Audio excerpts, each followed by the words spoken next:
Great Girlfriends, we invite you to What Women Want 2017, June 15th through 17th in New York City, powered by Prudential.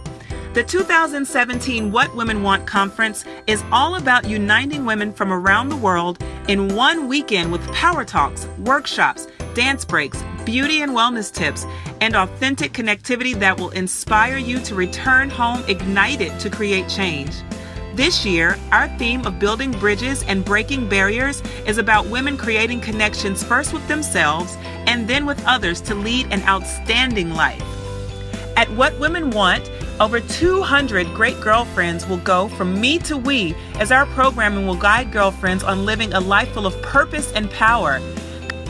Connect with like-minded women who stand as bridges towards higher living and meaningful relationships. Gain clarity on what they truly want to manifest in their lives and their friendships, and celebrate the power and passion that women display when we leave all of our cares behind and savor the experience. So last but not least, log on now to whatwomenwantconference.com. Again, that's whatwomenwantconference.com and grab your tickets while they last. We'll see you there. Welcome to the Great Girlfriends podcast, where we discuss life, love, laughter, and everything in between. I am your host, Brandis Daniel. I'm your co-host, Sybil Amuti. And we have with us today a special guest, Mrs. Tieko. I'm Tieko. We are so happy. So, Great Girlfriends, let me tell you guys something. The fact that we're actually recording this podcast right now is nothing short of a miracle. Because before we start recording, Sybil, and Tieko have been on Skype together for almost 45 minutes with nothing but shenanigans. Nothing but shenanigans. Okay? I love it. Way to call us out. We've been having like a straight up 9th grade 3-way. Right. Yes, exactly. For bedtime. Right. So, Great Girlfriend, you can thank me later, because otherwise, between Tieko and Sybil, you would never have a podcast. On behalf of the Great Girlfriends, thank you, Brandis. Thank you for saving the show today. Thank you. You're very welcome. You're very welcome. If it hadn't been for Brandis by our side, where would we be? Where in the world would you be? God, Jesus, Brandis and Jesus. Where would we be? We're so happy to have you. Yes. I am happy to be here. My gosh, I am excited to be here. This is so overdue. It is. Well overdue. Well, I believe our friendship is well overdue. I'm kind of thinking we were supposed to grow up together. Maybe I was supposed to be in Memphis. I don't know. No. But we were supposed to be on the West Coast. Now. Right. Oh, yeah, you guys were supposed to be in LA.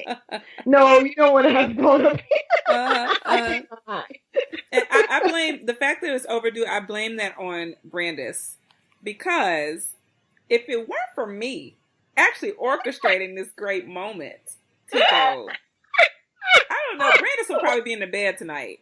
I would definitely be in the bed tonight, for sure. Because great girlfriends, Mabel goes to bed by 9:00, and we are well past her bedtime right now. We are. So you don't do Thursday night TV? Oh no. Oh, no, she doesn't do anything after dark. But you know what? Let me scratch that. Because for her birthday slumber party, I looked up 1 in the morning. Brandis is still popping. 2, 3 in the morning, 4 in the morning. Oh, so she needs a birthday once a month. She requires. What was that? What was that we had? She requires a few different things. None of the Great Girlfriends business. I cannot with you guys. I can create that birthday party, that slumber party. That's all. That is so funny. So last year at our conference, we had Tieko at the conference. Tieko and Mimi were at the conference, and they were on a panel together, and they were both so super fantastic. And we had had Mimi on the podcast, but we had not had Miss Tieko on the podcast. I know. And so we were, through since last year, we've gotten to know each other a lot better. And as Tieko, as you began to kind of tell more and more of your story, I was just like, wait a minute, you don't look like you've been through anything a day in your life. Is that possible? Right. And her story is just so powerful, and she's such a beautiful, beautiful spirit. Yes. So we're so excited. You do know that you're like right after our opening for the conference. I saw that. And I'm like, the pressure is on. The pressure is on. Where are those gold boots that I like? You have those gold boots. Don't play. Listen, I might have to find some gold Pito boots. Yes. It's summertime. That's right. That's right. But I do need a special shoe so I can stand in my power. Yes. I'm so excited. And metallic always helps. I tell people that. The little gold, just a little shimmer makes everything better. A little shimmer makes everything better. Yes, I agree. You should see Branda's girlfriend. She's shaking her head right now trying to keep things on topic. Oh, yeah. Let's start talking about shopping. Here they go again. Here they go. And the thing is, I feel like y'all could forget that we're recording the podcast, and then Tieko would be like, girl, I just found some shoes. Let me show you. And I'm trying not to. I need you to know that my ADD is literally standing behind me, tapping me on my shoulder like, hey, focus on me. I love it. To focus. Exactly. Okay, so let's focus. Let's spend 2 minutes telling 140,000 girlfriends from over 87 countries why they need to get their butts to New York City Metro June 15th through 17th for What Women Want. Oh my goodness. Oh, I'm going to go first. I think they need to be there. Last year was such an experience, and I have to tell you, there's something about what you ladies put in there that just rocked conferences to me. Like, it shook what I thought conferences were, because I don't know. I feel like a lot of the empowerment conferences leave you wanting more. And I felt like with you guys, you could walk away and do more. Does that make sense? Oh. It didn't feel like, okay, well, what am I going to do? And I was only there for that one day. I did come the night before. That Macy's event was really fun. Yeah. It was really fun. But I felt like you walked away wanting to do more, not just desiring more. Mm-hmm. And I just, look, I won't start preaching, but I just feel like we are so over-inspired. Yes, we are. And it's like, where is the impact? At some point, inspiration has to stop, and we have to go do something more. So you guys' conference just, I think, makes women want to go. You say, what do women want? And then you answer it, and then I'm like, go get it. Yeah! I love it. Yeah. And that is the whole point, Tieko. We are, when I tell you, we for that, y'all. They didn't even say that was motivation. Yeah. And all of our speakers kind of have that same thought. They all have this awesome. We're not coming there to inspire y'all. No. We're coming there so you can get in action. Like, here's a blueprint. Now absolutely. With it. Right. The expectation is real. The expectation on both ends is real. The audience comes with expectation because they've listened to the podcast or they have created connection through the Great Girlfriend group on Facebook. So when they come there, they're expecting a certain atmosphere. They're expecting the speakers to have a certain kind of feel and texture. And Tieko, they were so amazed by your fire and your passion and your laughter and your smile and everything that you offered last year. I mean, I promise you. Yeah. Oh, yes. So Tieko, on every episode, Sybil's favorite question is, or her favorite lead-in line is, there was once a little girl named Tieko Nejon. I like that. Okay. And you finished that.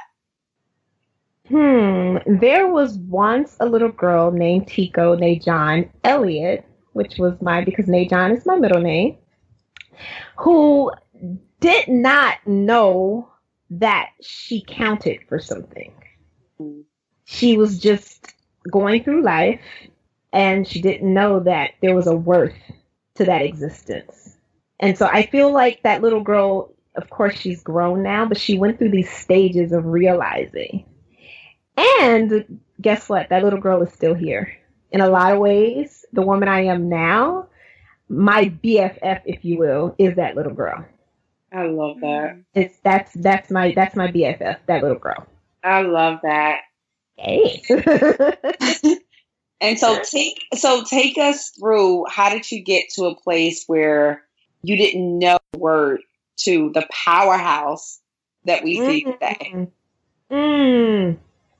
Well, put it like this. It's one of those things, and I will get to share more, and I can't wait to share more, but one of those things that when you grow up in such a situation that's so dysfunctional, but it's masked as a norm, you don't even know that it's dysfunctional. And so there was this level of not knowing. It was until I realized the needs I had as a woman proved that I didn't get those things as a kid. So growing up, I didn't feel neglected or abused, or my mom was a single mom of 3 kids, 3 different fathers, all different ages. And when she came home from work, after working, of course, a long day, so many times not having a car, so she's on the bus. And in Los Angeles, that's not East Coast living. There's no public transportation for, it's literally 2.5 hours for some place that's maybe 30 miles away. And so growing up in that atmosphere, I didn't realize there was a problem. Mm-hmm. It was just my norm. This is strange, but even in the school I went to, there was one girl who had a father in our whole class, and we attended the same school from 1st grade to 9th grade, Miracle Baptist Christian School. And so think about it. I'm in private school, so that felt, I'm better than, say, the neighborhood kids who had to go to the public school across the street. But in that classroom, no one had a dad. Wow. Except Alanisha Gaston. I still remember her and her father and her mother, Pat Gaston, who I'm friends with on Facebook. We still connect when she comes back home to LA. They're now in Atlanta. But she's the only one that had a dad in our classroom. That's dysfunction on another level, but you don't know it, if that makes sense, because it's the norm. Mm-hmm. And so it didn't happen until I became grown that the things I needed, like direction from what a husband should look like, how a man should love me, how a woman should, be a wife, all those kinds of things that I needed, I realized I didn't grow up getting those lessons. And as I surrounded myself with other women who were in the same, say, cycle of life I was in, whether it was bearing children, pregnancy, dating or courting to get married, marriage, they had something different. And it's because of something they saw. I didn't see anything. So I feel like I DIY'd my life. If you will, I feel like I had to do it yourself, kind of figure out this DIY system. Like I went to Michael's and bought a kit and was like, yeah, I'm going to make this work for me. And just know that my kit has a lot of gold glitter. But I did for DIY. I DIY'd my life. That's probably the tattoos. That's the DIY of my life. But I believe that I had to DIY my life because I didn't see that. So I didn't know that there was this story, if you will. Does that make sense? I didn't know that there was a story. Mm-hmm. Yeah. Now, the story, understanding that there was a story came when I had a daughter.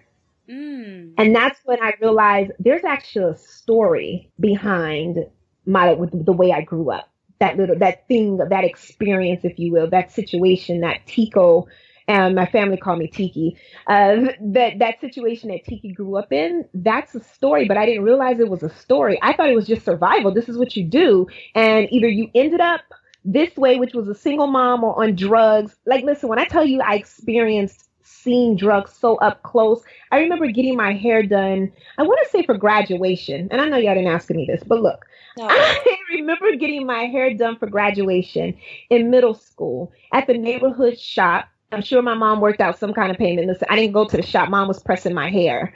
Ooh, and I have a burn. Remind me about the burn scar to tell you about from the pressing hair. But I remember sitting there, and my aunt, who, by the way, is no blood kindred to me because my mother lived in, I would say she was adopted, but that wasn't the situation. She grew up in 12 foster homes, and she ended up having my little brother at 15, got pregnant at 15, had him at 16. And her best friend, who she would go roller skating with, mom, long story short, figured out that my mom was renting a room with a baby, and they allowed her to come live there with my oldest brother. So if you call that adoption, but she ended up in their home, living there. And so, but my aunt was so strung out on crack because that was that time, you know, in the 80s. My youngest brother, he was born in 81. So that was that era of crack just taking over. And so my own biological father, who I did not know was my father, that's where the burn came from. I didn't know he was my dad, but my aunt was so strung out. And I remember passing her walking to school, and I would ignore her because she was a crackhead. Like, she was sitting out there sometimes naked, and me and my friends would pass the crackhead, and I acted like I didn't know that was my aunt. And she came through the beauty shop running because somebody was chasing her. Butt naked. I mean, the way the Lord sent her here, butt naked with a robe on, the robe flying open as if she was Superman or Superwoman. And she's running through. And of course, that's probably because she owed somebody something, stole something, whatever that life. And do you know, I sat in that was my life. Those were scenarios that I can literally probably list, crazy situations, yet I still didn't see it was something wrong with that. Until I moved into my own family and wanting my own family. It's like, oh no, this is not how family looks. You know, this is not like there's actually, it actually works to have a man and a woman. Like, there shouldn't just be that one kid in the classroom of 30 students with the dad. So I just didn't know that those levels of dysfunction, because they were sold to me as norm. Like, this was our norm. This was normal. This was what we do. This is how you grow up. You knew if you heard gunshots, you hit the floor. Like, these were just things, you know? I mean, we weren't even scared on New Year's Eve from the bullet shots, you know, the gunshots, because this is where you grew up. People were shot all the time in your neighborhood, you know? And so, yeah, so all that to say, there was just no such thing as knowing for me that I didn't even know I had to heal. I had no clue that there was a healing to happen until after I realized that nothing about that childhood was really normal. And it was the norm for us, but it was dysfunction. And sometimes we accept dysfunctional situations and accept, because we're so afraid of letting go or doing without, that we'll accept this dysfunction as, okay, well, then this is just how it has to be. And I still have family members who live they still live on the same street. Kid you not, same street, because they've accepted, yeah, this is just what we do. For me, it clicked one day. This is not what you have to do. And so I changed the narrative. How old so were I you when it clicked? I had a story and I changed it. You said, how old was it when it clicked? Yeah. That's an interesting question, because I think it clicked twice. I think I had this epiphany twice. Once was after being raped my first year in college. I know I just threw that out there as if but I can't wait to share with your audience that that's something that happened to me. It doesn't define me. Yes. So from that brutal situation, even handling it and how it clicked then, that here I am in college trying to do something different than, because that was your way. Like, listen, if you grew up in the hood, you either were going to be a single mom, you know, teen pregnancy. I mean, my mom was, you know, this was what was bred. This was our legacy, if you will. And you either were going to go that route or you decided to go to school. So I knew I wanted to go to school. And even in my bio on my website, I talk about, I'm not sure I wanted education. I just knew I didn't want the other option. Okay. I don't even know if I grew up saying, oh, I want to go to college. I'm the first one to go to college in my family, out of the little family I know.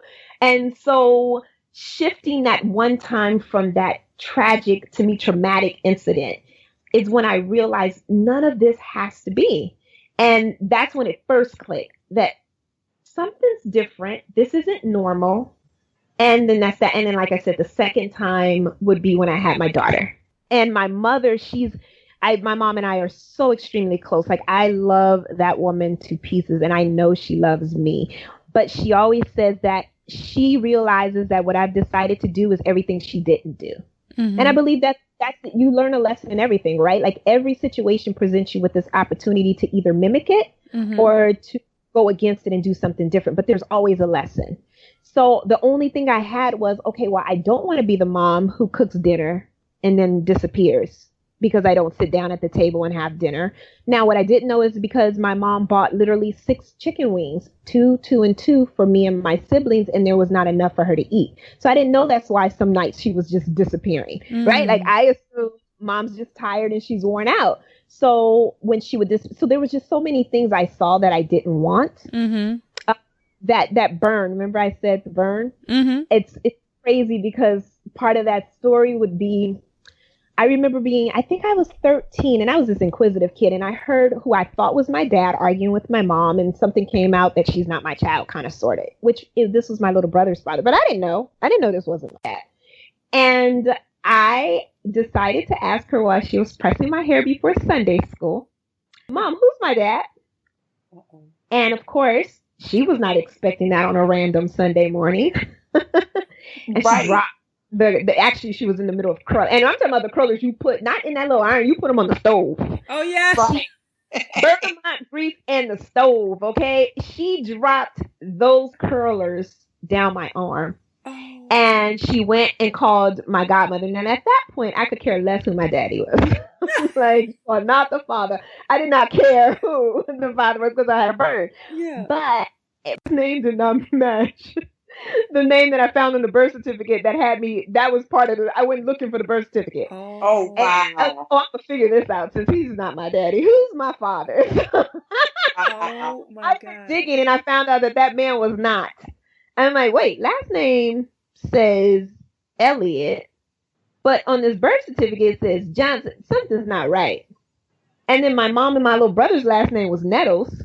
So I do tell my husband he's the only one that made that. I am now legitimate because of my married name. Because none of the other names belong to me. Wow. So, yeah, so the last name Elliott, that's not my real father, obviously. Nettles, I didn't have that name, but growing up, you didn't really care. Now, talk about dysfunction. It never added up to me that my last name was Elliott, my little brother's was Nettles, and my mother was Linda Elliott Nettles. It never added up like, well, why don't we have, and my oldest brother's last name is Myrick. It just never, I guess I thought when you named your kid, you just gave them whatever. First name. Again, the dysfunction that you accepted is normal, like never questioning, why is my last name different than my little brother? But that's just the way it was. Wow. Tieko, what makes you different? Because like you said, there was a norm. You know, and your aunt was subjected to the norm by certain means, through drug use and abuse. Your mother was subjected in certain ways through single parenthood and that piece you talked about. And you talked about the ways out. What about you and what about the way that you were bred and built designated you for the life you're living now? So I hope this does not offend a soul, but for me, it's Christ. Okay. The one thing I know for certain with me is that I just believe, I take him at his word, and he said, he who begun a good work in you is faithful to complete it to its end. And that means if there's no end yet, I mean, I'm still here. That dash in between those two. Can you be my mentor? Can you be my mentor? And in this generation, in this time, it's tough to do mentorship. But growing up, I just looked to people who had stories, which is why I believe Oprah is Oprah, because she's not afraid of her story. And there's not that many people who aren't afraid of their story. So I think most people have a story, but they don't see the blessing in the story. Yeah. So we're taught to leave our past as our past. I don't believe that. So what makes me different is I tote my past with me. Like, I keep that sucker in my view. I want to be able to look back at it because it keeps me humble, one. But more than that, it keeps me, when I say humble, it keeps me for Christ, not for man. It lets me know that I'm still here for a reason because something should have taken me out. Like, something from that situation. But it did not. Whether it took me out physically or whether it had taken me out, just not wanting to be anything or do anything with, no ambition.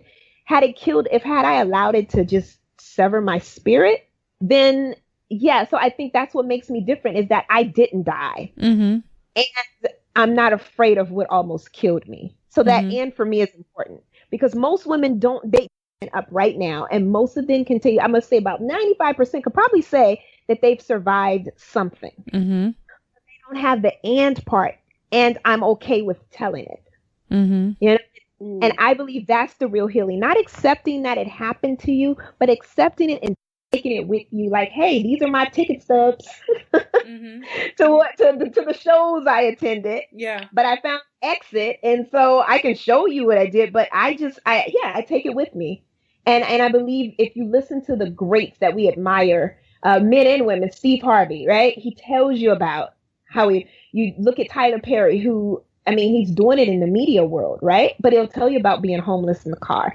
If you pay attention to the people who aren't afraid of their story, they're just on a different platform. So I just feel that's what makes me different. That story is a part of me. I couldn't be here if I didn't have all that dysfunction as a balancing tool. Like, it's my meter. It's where I can measure. Okay, look back. Do you want that? No. Okay, what you're doing right now, that relationship, that conversation, that keeps you there. So that means do something different. So for me, it's just taking my past with me, Christ, and just literally toting everything. You know, remember Erykah Badu, Bag Lady? Yeah. And that's me. I want my bags. I literally believe it's possible to journey with your bags. So I keep bags. I want all my bags. You know what I believe, Tieko? I believe that over time you've gained more strength. You know what I mean? So even if you do carry your bags, you have enough strength and resilience to be able to carry it with a grace that was different than what you had before. Yes. So you're right. The same bag, right. Different strength, it's different glory. Bag. Yeah. But because it's the same me, and see, that goes back to that whole thing that he who began a good work, I'm still the same person. So I don't try to change me. I just change the narrative of the story for myself. Yeah. So those bags, and it gives me the story. Like, that's, if women could hear, I mean, if you hear nothing else, just know that you get to narrate this story. That's the option he gave us. We have choices. And that's what I meant by the responsibility. So for me, the responsibility is, how will I narrate this? Because I think we forget, if I were to hold on to the damage of the baggage, not the bags, right? But the damage of the bags, then what would I do to my daughter? I would just pass that on to her. So at some point, I need to be able to show her, this is what mommy decided to get over. Yeah. Just don't get over it. You know, and I have a thing about that. We don't move on, we move with. And moving on, people try to tell you move on. And I just don't believe moving on is possible, because that means I'm supposed to forget what happened, like move on. But when you learn to move with, I can take it with me. This happened to me. It doesn't define me. It's just a part of my story. Like, it's just a sentence in this story. But that ending to that story is up to me. Yeah. It's up to where I put the end, sequel, next chapter. That's up to me. You see this look on Brandis' face? She has like... I feel like I'm watching a movie right now. I'm just like... I'm sitting here and I feel like, honestly, I have chills. I feel like crying. I have all these emotions because...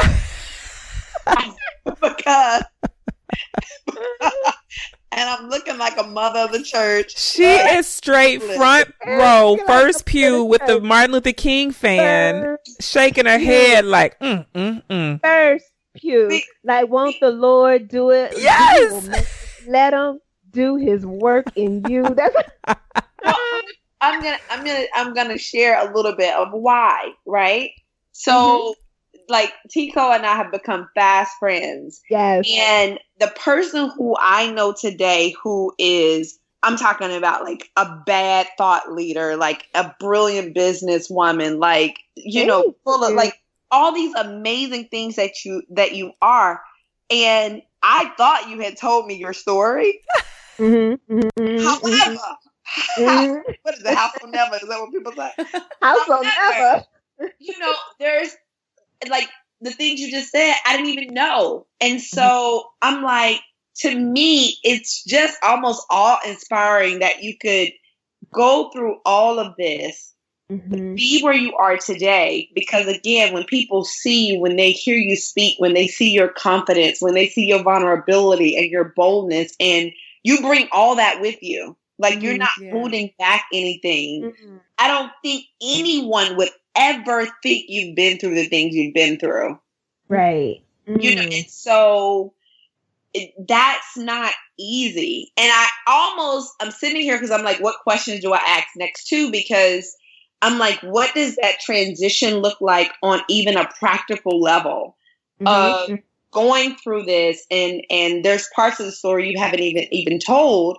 Yes. And so going through this and having this type of a childhood and being in the place you are now where you're in a great marriage, you're in a very nurtured situation, you know, you're being asked to be a keynote speaker at all these amazing places. Like, what does that transition look like? And how do you like mentally and emotionally forgive? How do you mentally and emotionally open yourself up to new friendships, right? Even trust people. Right. Because you don't seem like you're not a closed person. At all. If most people who go through all that would be very closed, very defensive, very, not trusting for so many great reasons for that, right? Yeah. But you decided to be very open and still very giving and still put yourself in a position where you could be hurt. So so it's like, what are the practical things that women can do to get them from a place of hurt and to carry all that with them, to do the healing and the forgiving, but not only that, to still open themselves up to new relationships, which when the moment you open yourself up to new relationships, you're opening yourself up to be hurt. So Tieko, you're doing one of our opening speeches on Fireproof, right? So what are some of because I look at your life now and I'm like, this chick is really fireproof. So what are some of the practical things that you did to get from that type of a childhood and the things that you had to overcome, the things you had to go through to where you are now? Okay. So, you guys know I was a teacher for 10 whole years prior to this here life with a husband and kids and a mom, all in the same house, right? And so I can't help but talk in lessons, it feels like. And so when let's look at what fireproof is, right? Fireproof means that I can go through the fire, but come out on the other side unscathed, no burns, maybe some ashes on top, but I can brush those off. So the practical thing for me is first, just realizing you made it. As long as you're here, you made it.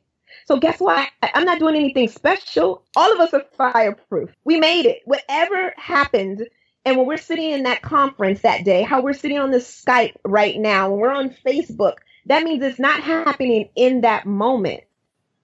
So you made it. So that means we all have this ability to be fireproof. So, but just making it is not enough, right? So then there's that other piece of now, how do I open myself up for what could be the next fire? And for me, it just simply means I like tough love. I believe in tough love for myself. And for myself, I tell myself, define what you need before you go there. And I think every woman can do that. Sometimes we start with our needs in this coddling position. I think we coddle ourselves a little too much. I know that sounds tough, but I think we give ourselves way too much self-love in the sense that we end up spoiled like kids, and everything is supposed to be mine. I think if we were to say, what do I actually need? And then you make sure that need is met, and then everything else is extra. So when you get the extra, should the extra not work, guess what? It wasn't in my need box anyway. So I don't want to say people are dismissive, like they can be, or disposable is a better word. I don't want to say people are disposable, but I define what I need. And that's in every aspect of my life. Business, I define what success looks like prior to. Friendships, I decide what I need in friends. Now watch this. When you have several relationships, especially friends, don't depend or don't make one friend responsible for all your needs. Yeah. So you have to somehow say, okay, you know what? Then this friend is the one that's a good listener. So that's who I give this to. This friend right here, she's innovative. I know she's going to have ideas, so she gets it. Now, this friend has not a creative bone in her body. So creative Tieko is not going to go over there with her DIY box and give.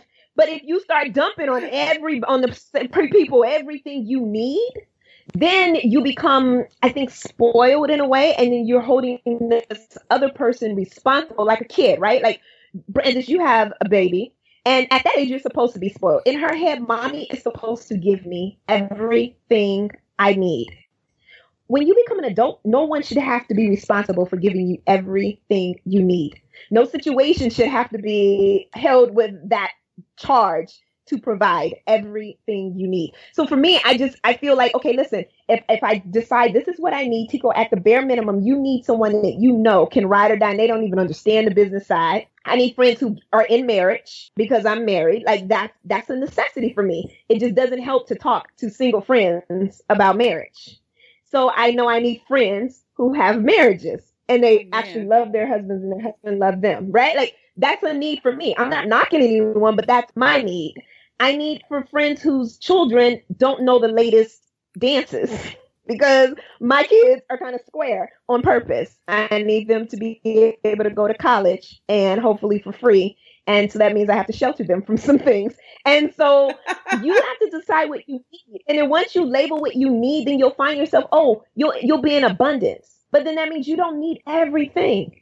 And when I said define it, the second part of that, to me, practicality, at first defining what you need, sticking with it. Because take success, right? When it comes to success, we get really tricked up, especially with social media. Well, here's the deal. If you start a business tomorrow, I can't help saying business, right? I mean, listen, these are for the 9-to-5ers too. If you do a new job tomorrow, if you start at a new position tomorrow, if you don't define what title is enough when you go into that job, guess what? Your success becomes a moving target. Mm-hmm. So you're constantly aiming for something new because you've never decided what's enough for you. Like, when people say women can have it all, you can, but decide what your all is. My all is not Sybil's all. My all is not Brandis' all. It shouldn't be.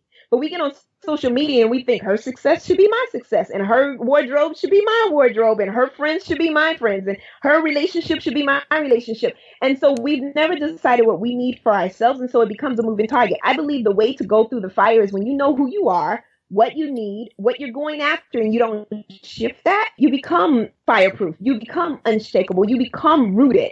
Because that's all that really is being rooted.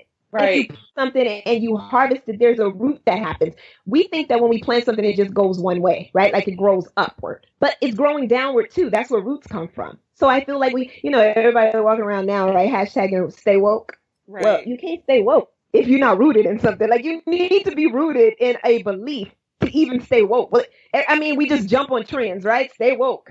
Be aware. Black girl magic. Let me tell you something else too. There is no such thing as magic. I am working hard for what I have. This is not, I don't want to convince any other culture that this is magical. This is work. What we do is work. We putting it in. This is not black girl magic. We're not sprinkling some fairy dust.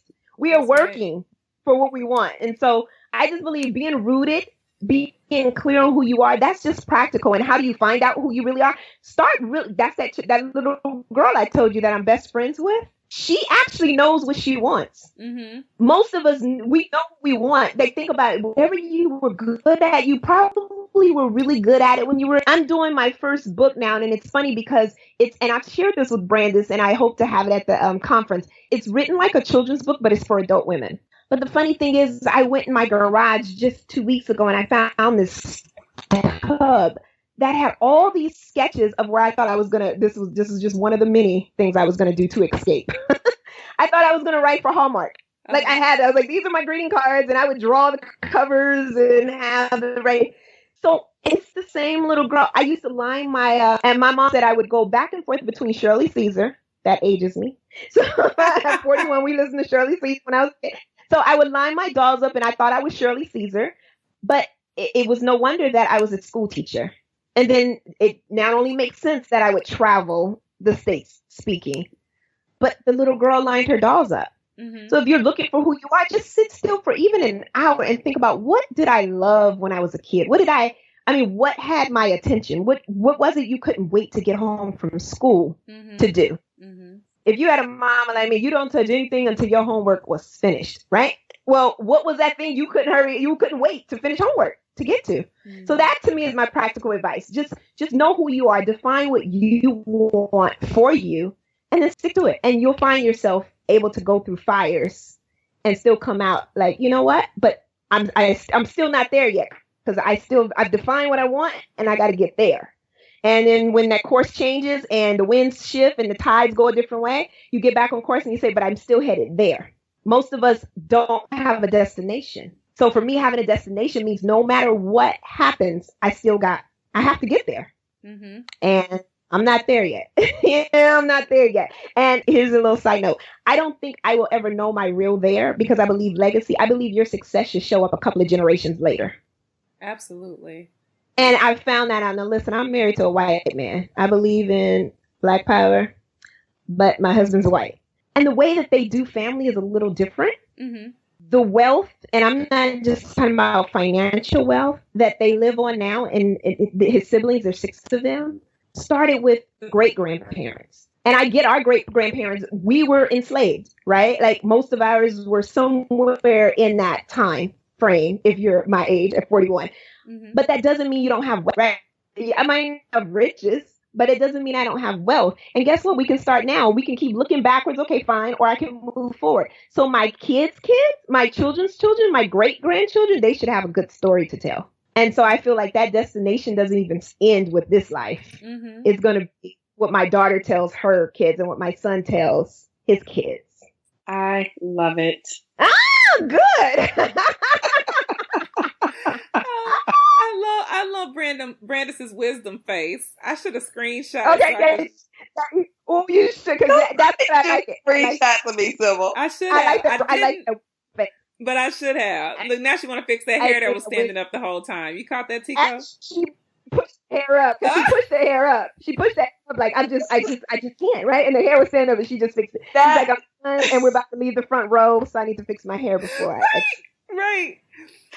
Tieko, yes. Yes. And yes. So again. women, do y'all even see? Like, I'm just like, girlfriends. We just giving y'all a little whiff, a little aroma. We just walking by with the entree. You like appetizer? Hors you want you would you take one? Yes. Tieko, well, I'm excited. Tieko, it's so amazing because I see so many women that are held back by their stories. Mm-hmm. And that are closed off because of their stories and who decided that the world is against them because of their stories. Mm-hmm. And so what you bring to the world is just so refreshing. And it's real. It's not like you're trying to be this person. It's like actually who you are. Yeah. Yeah, like so much so that y'all didn't prep me for this. I didn't know. I want people to know there is no script. So if it does sound like, okay, she's switching reels, just know it's real. It's real. I can't even call it real anything. It's real. This is my real. This is what I love about you guys' podcast. And now I'm a witness on the other side, so I can say it's really real. I mean, you guys don't get to see the faces. One day we'll do the video. So you're right. It's real. It's real. I lived it, and everybody else they've lived it too. But like I said, I'm no better than anybody else. It's just a choice you have to decide that, okay, I'm still here and I still have more to do. Yeah. Maybe that sums up that answer. I'm still here and I have more to do. Yeah. And you can't do the more if you stay right there, right? Yeah. So I'm here, but I have more to do. So keep it moving. As my friends will say, beat your feet. Beat your feet. Get busy. Get busy. Beat your feet. You gotta move. Beat your feet. So get busy. And I'm hoping that if just one woman leaves that great girlfriend conference, What Women Want, if one woman leaves saying, okay, I'm ready to beat my feet, I'm good. I'm good. It. Then that means I was there for that 1%. That one person. So amazing. That's all. It's so amazing. So amazing. You guys are, listen, the work that you guys are doing, a lot of people are trying to feel that empowerment space, but they're doing it for the wrong reasons. They're doing it because they see money in it. Women, we spend money on, listen, we will invest in some stuff. I'm talking about self-help. I could put up a book tomorrow and you know how many women are going to buy the book? Never read it, but they're going to buy the book, right? Because this is what do as women. We try it. This is why you don't walk in a men's department store. I can't walk down Macy's men and they're trying colognes, right? When's the last time you went with your husband and somebody was spraying cologne as you being accosted, right? Like, try this cologne.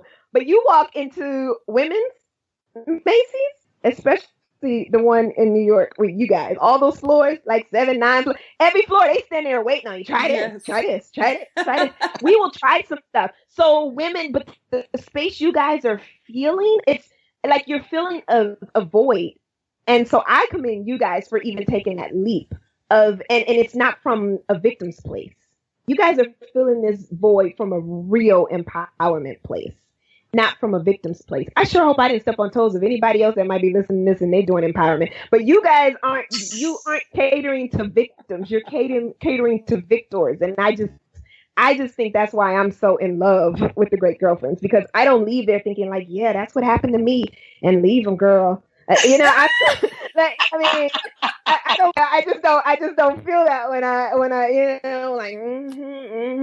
I just don't feel that from you guys. So I just feel like you guys are in a different phase, and this is why look at your membership, look at your growth so quickly. I believe that's why. Girl, thank you so much. It's all God. It really is. It is. At the end of the day, if you're going to spend your time doing anything, and I think Sybil and I decided when we first started this podcast was that, honestly, these are conversations we had anyway. Mm-hmm. Yes. Mm-hmm. And when you put the right people on the mic and let them tell their stories, like, we don't have to say a word, you know? Go. Girl, we let people go. We like, because all you need is the right person with the right story, and then somebody else is like super, touched and inspired and want to change and can see something different for themselves. So yes. Well, you guys keep going. That is the whole point. This was amazing, Tieko. Thank you so much. How can our girlfriends find you on social and on your website? Give them all your contact info, your phone number, all that. All that. Okay, so call me at 1-800. No. So my social, everything is Tieko Nejon, TIEKONEJON.com. As I said, that is my real name. It's pretty fancy. It was too fancy as a child, but that is my real name. So TiekoNejon.com is my website. At Tieko Nejon is the handle for Facebook and Instagram. I do not do Twitter. Don't like doing Instagram and Facebook. It's just too much. But those are where you can find me socially. LinkedIn as well. I don't check that often, so don't go there. But there is one that exists. And and then the second business is Text Her 52. If anybody's an entrepreneur, texther52.com. And it's just like it sounds. TEXTHER. F2. That was about to spell 52. 52. So texther52.com.